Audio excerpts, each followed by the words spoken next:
It is on this day, February 25th, 2025, that I have finished Witch King by Martha Wells. Which is not focusing, but that's okay. I started this book actually last summer. Bear with me here. I started it last summer when I was at work. I thought it was a standalone book when I started it, which is very important for the context of this video. And so I was listening to it while I was at work, and I was just, coding, listening to my book. But at the same time, I had another loan come in, and so I started reading another book at the time, and then I think I started Oathbringer. Yeah, I started Oathbringer. And Oathbringer really distracted me from this book. And so I only made it, I think, 12% through this book, like 12 to 15% through this book. And I got distracted by Oathbringer. And so what I did last fall, really last December, I re-listened to the part that I did at work. So I started over just to make sure I caught all the details, and I did. So I started over the book, and I lost the loan again through the library, but I got it again last week, and I finished off the book today.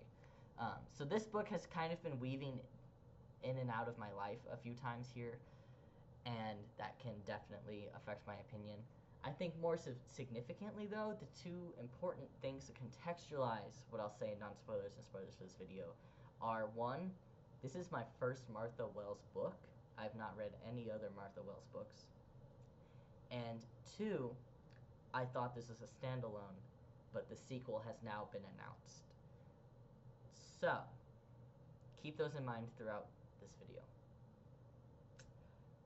With that said, we'll go into non-spoilers, just giving some generic ideas of like what this book is like and kind of a little bit how I feel about it for those who have not read it. I think the world building is very interesting. I want to know a lot more about the world. There's a lot of different groups and different fashions and approaches and a lot of descriptions of the different people. I kind of would recommend physical book or like ebook rather than audiobook as someone who did the audiobook, because a lot of the clan names or a lot of the different they're not even all clans, just all the different civilizations and magics and names. They can get a little complicated for audio form, especially some of the names. You would have no idea how to begin spelling a lot of the different things.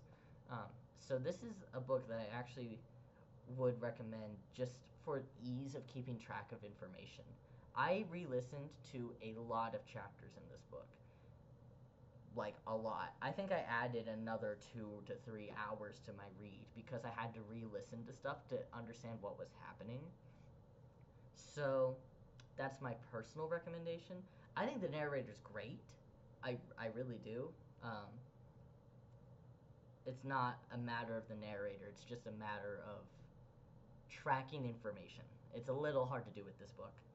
I saw people who liked this book recommended Malazan, or people who liked Malazan also liked this book. So if you like Malazan, you probably get a little bit of what's going on there, though I'll say this is nowhere near as bad as Malazan was. But if you do know of Malazan, it is a little bit similar in that this book is a show not tell book. So you kind of go straight into it in chapter 1. You're immediately submerged in the perspective of Kyesteron, the main character, and you just got to figure things out as he goes through it. Kai doesn't really stop to explain much to you, the reader, or to the other people, the other characters in the story either. He'll answer some questions. There is a character that is kind of like a talking head to explain things to the reader, but he doesn't answer that many questions, so a lot of the book you're just figuring things out by seeing it yourself throughout the book. I didn't really fully grasp the magic system until like 2/3 through the book. It shouldn't have taken me that long, but it really did take me a long time for me to grasp how it worked, what was going on, and who is who. So you'll definitely hear about things a lot earlier than you will understand them, I think is what I felt when I was reading this book. I knew about, various different groups and like what was going on in certain ways, but I didn't know how they were relevant, where they were happening, what was happening, and those kinds of things. So all that all of that contextualizes my experience reading this book. I struggled a little bit, which is part of why I came back to it again after Oathbringer, because I was struggling, especially at the workplace. Coding and also listening to this story, that was hard. So this is a book that took a lot more of my attention, and I had to wait till I was like doing things like driving or chores to listen to this book and be able to follow it. So a little bit denser, I guess you can say. Um, it's not very packed. And what I mean by that is like there's definitely very thorough descriptions of the environment, the clothes people wear, and a lot of ideas, but it doesn't pack in a lot of like extra detail or frills, kind of like Sanderson does. And keep in mind, I'm also reading this book after reading Sanderson. There's not a lot of like free given facts or like thorough descriptions of regions and stuff like that. Um, like they won't describe like what the whole regions are or a lot of the history or a lot of those things, because they're really focused on the plot and the things that are relevant to the plot. So you'll get your fashion descriptions that are relevant to the story, but like things that aren't directly relevant to the story, you don't hear much about them. And so that was also a curve for me, because it's the opposite of what I was just reading. Sanderson really packs in his story with a lot of bonus facts that aren't too relevant. Um, so it's a bit of a curve, but it means that the book is shorter, because a lot of it is getting to the point in some way or another. An important thing to know about this book is that half of it is in the present and half of it is in the past. There's a lot of flashbacks. Pretty much every chapter trades between the present and a flashback, present and a flashback. Personally, I liked the flashbacks more. And I think that's part of why I have a weird feeling about this book, and it might be evident by how I'm talking about it. I feel just a little unfulfilled by this book, and I think it's because I probably would have been happy with the past being its own book. And then having that contextualize the present in this book. I just think that overall, I don't know the characters well, even after finishing the book. There's characters that I want to like, but there's not much to back up liking them. And we don't get to see their personality purely. We don't see their personality outside the context of the plot. And so I don't dislike the characters, but I also can't confidently say I like them like I do with all the other series I read. It's not even like The Expanse, where the characters are just not likable. Like, they're likable people. I just don't know them well. We don't get to see them too much. So I think that the past really helped me understand their personalities more, and maybe that's part of why I love the past more. We also get to see a certain character. I forgot we're not spoilers yet. We get to see a certain character in the past that also is very interesting to me. So overall, I just liked the past more. That's my personal opinion with this book. But I have seen other people mention just that thing of this book kind of feels like there's a novella that's already out. Several times while I was reading this book, I Googled if there were novellas that I missed, because I just felt like I was missing something. So from what I gather, there aren't any. But I will say that I'm looking forward to book 2, because I think now that I finally understand what happened in this book and what was going on with the past and those kinds of things, it will be able to contextualize the next book very well. And now that I've realized what the name of the series is, I'm starting to get the big picture of what's going on. It was just a little dense for me the first time. So, we've covered characters, plot, and world building. I think those are usually the big three. I think the pros, we covered the pros pretty much as well. I think that covers a lot of what I have to say about non-spoilers. I have some mixed feelings with this book. I'll be very honest. I gave it a 3 on Goodreads. Um, I really need to go through Goodreads and update my ranking system. I think it's a little outdated, so ignore the numbers. It doesn't matter. But this is kind of like a middle of the road book for me. I think I liked it a little bit more or on par with Winter's Orbit. Very different genres. Don't compare those two genres, please. But like in terms of how I feel finishing the book, I feel like that. I also kind of feel like when I finished Gideon the Ninth, which is very, very strange. If you haven't seen my Gideon the Ninth review and you have read Gideon the Ninth, you should know that I responded to that book different than everyone else, and I've been planning to reread it for years now because I still am not sure how I feel about it. That's how I feel right now. I feel a little like unsure. Um, so that's really how this is going. One more thing before we get into spoilers. I will say that this book was very inclusive with representation of disability and representation of queer ideas just built into the world. Like the characters have no idea that that's what's going on there. It's just normalized in the world, and I very much appreciated that. There wasn't like any characters batting an eye at any of that, and I think every relationship in the book is queer, in some way, based on modern terminology. So I really appreciated that, and that was good to see. And it added more interest for me personally, because, you know, I'm biased. Who would have thought? Um, yeah, I think that's most of what I have to say. For spoilers, I'm mostly going to be talking about themes. I can't really talk about the themes in non-spoilers, because it kind of... This book takes off running, and I don't want to even allude at how it takes off running, so... Please leave if you don't want spoilers. And I will just talk a bit about themes and some of the specific characters that I like. Okay.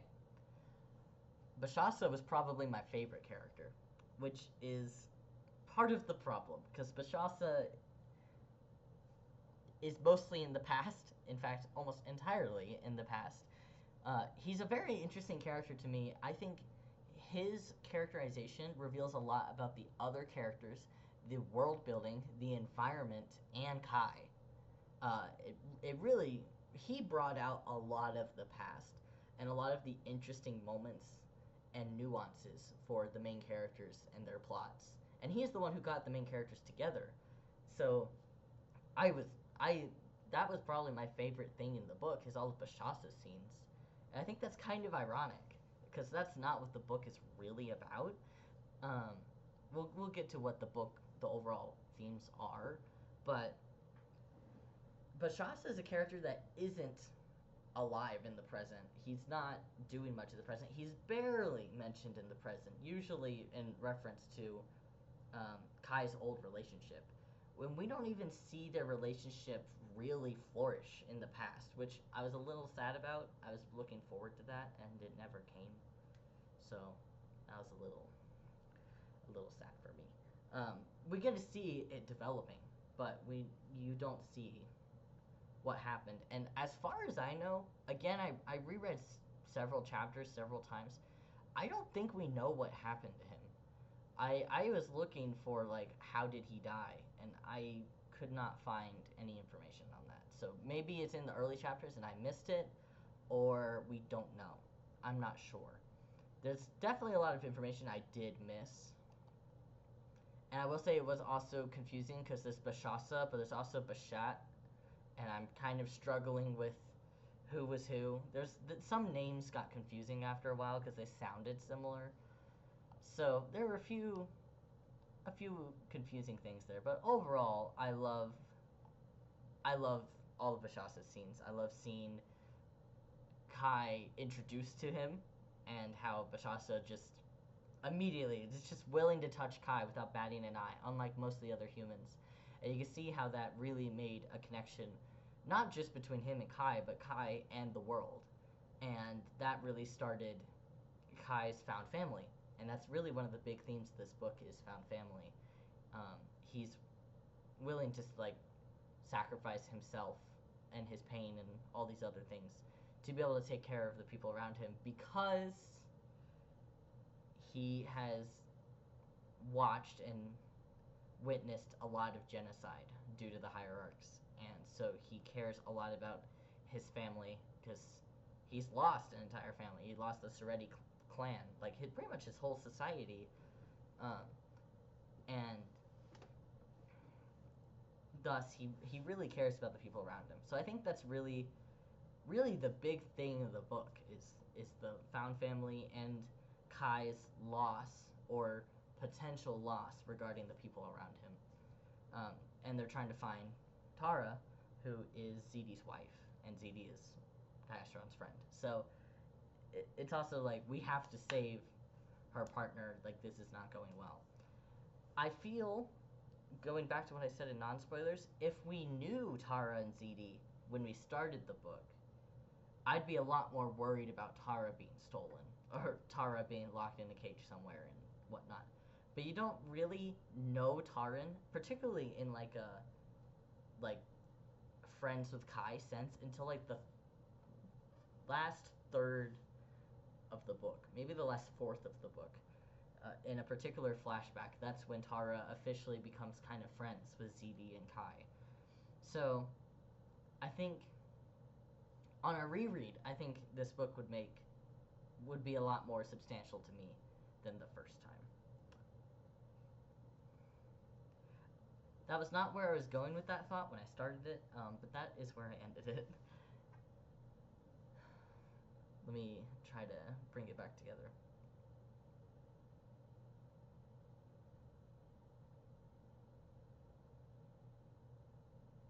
Yeah, overall, I love the flashbacks. The action sequences of the flashbacks were very fascinating.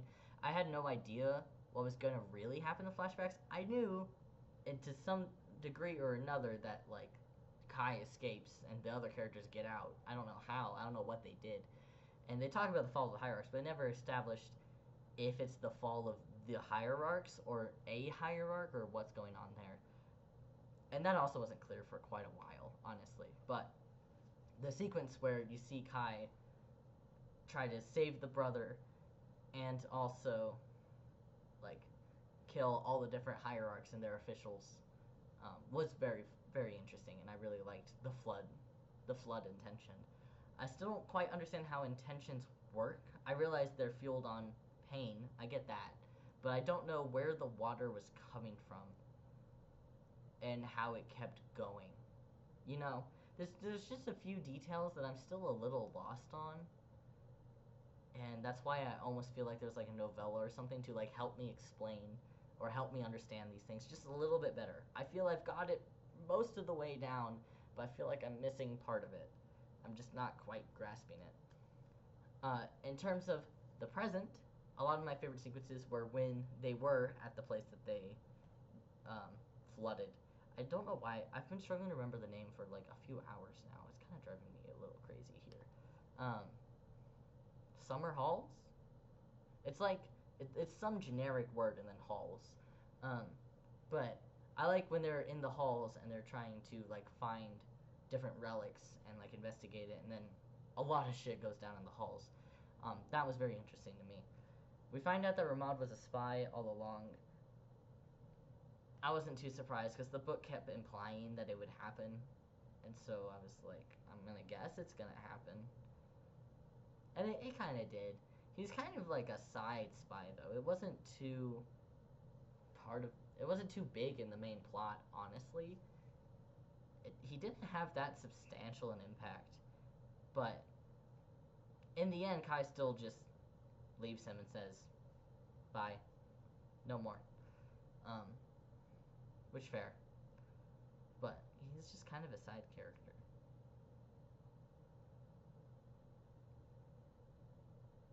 feel a little torn on the main plots. It's just, it was just very, again, straightforward. It just went next, next, next, next, next. Um, if there was ever a point that I thought I wasn't sure what was going on, I would just continue on to the next bit, let the next bit contextualize it a bit, and then go back. I'm really struggling with my English today. I'm sorry. I'm a little sleepy. I just kept going through the book. Honestly, I would hit play, and I would keep going and gather as much information as I can, and then I'd re-listen when I think I could understand a part better. Particularly with a lot of the stuff with the halls. I think the ending was rather abrupt, in my opinion. Um, Maybe it's because you kind of skipped 2 fights at the end, and I didn't want the fights for the record. I'm not upset about that, but I'm more so just the book kind of ends by saying, and they're back together. The end. Not much on like some of the bigger details, and you find out at the end that a lot of the worry and stress that the antagonists had. The antagonists did all of this in order to kind of weaken the alliance. That those are the words. The antagonists did all of this to weaken the alliance. Oh my god, my English is so bad today.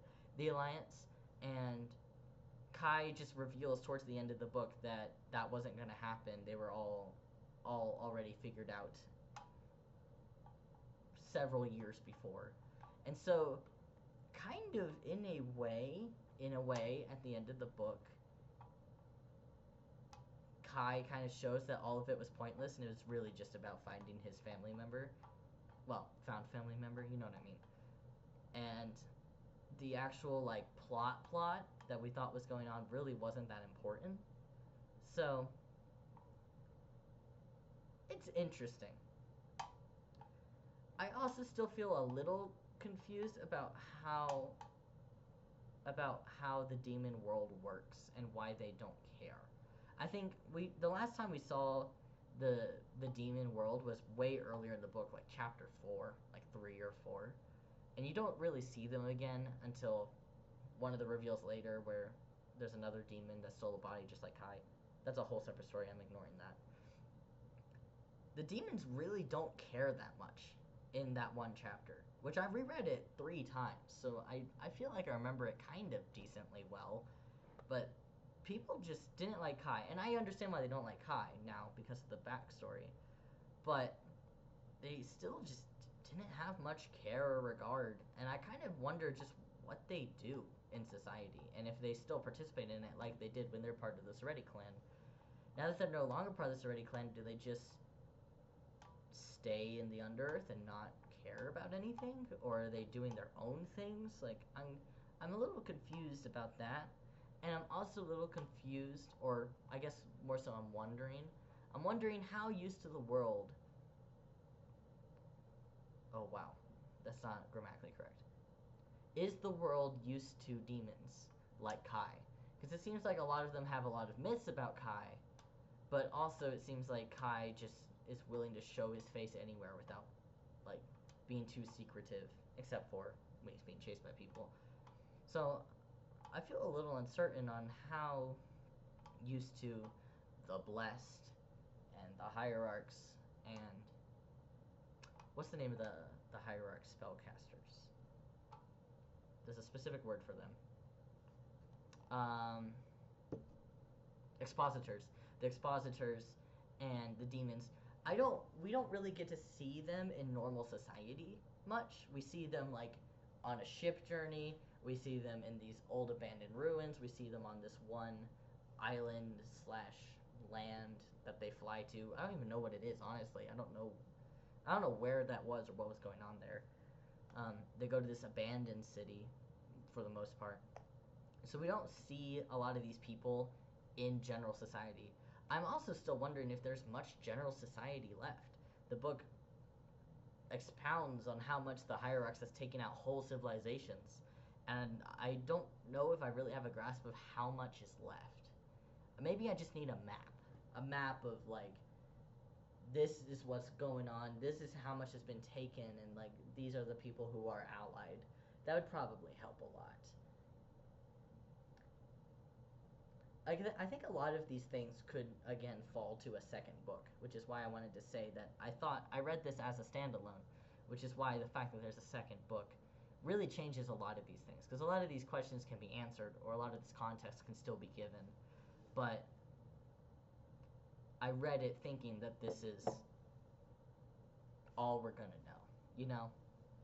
So, I think that gives a lot of context to how I'm feeling. I feel like I know nothing about Taran. I mean, we barely kind of see her in the book overall. She has a few moments in the past, but not much. ZD also usually is separated from Kai in a lot of the different sequences. She has her dialogue and she has some interesting moments, and she calls on her. Oh, what's the word? Like her kin connection. I'm not sure what the term was, but she calls on like her kin connection to the blessed to help her, but the blessed are upset with her. I don't quite get that either. I think I just missed that, but there's some connection there, and they kind of had a cat fight verbally. I don't really know what was going on there. I re-listened to that one 3 times too. That one I just was confused. I'll be honest, but she gets trapped. I had the impression that she was going to be like this super powerful being. I think the part of the thing is that all the beings in this are powerful, except for the basic humans. No offense. So it was hard for me to track who can do what, who is fearful of who, and like those kinds of things. If everyone was fearful of Kai, or if people actually think they can handle Kai, I'm not sure. Maybe I am just a little confused. Maybe that I should just stop there and just say I left this book thinking I've missed some things, and I hope for the best. I think I would still be interested in reading book 2. The cover to book 2 looks beautiful. It looks so good. It's so good. So good. So I would probably read book 2 when it comes out. I don't think a published date has been released, but maybe it has. I'm not sure.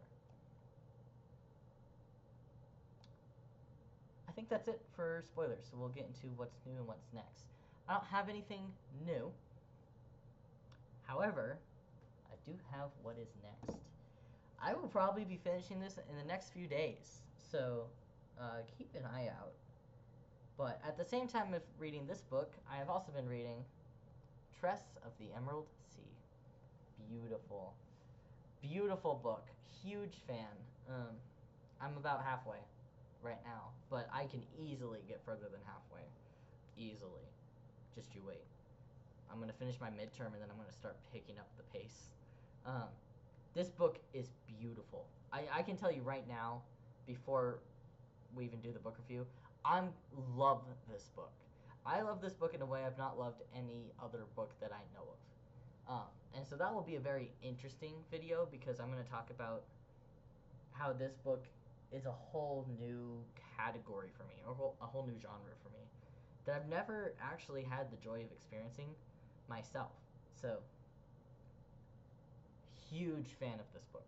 We'll talk about it. And with reading this, I probably will read the other 3 too. I mostly started this because I couldn't get over my craving for a particular Stormlight Archive character. Yeah, I'm another one. I really am. I couldn't get over my craving for him, and so I started reading this, and I am just so happy. I'm so happy. So, I'm reading this. I am also at the same time rereading The Final Empire.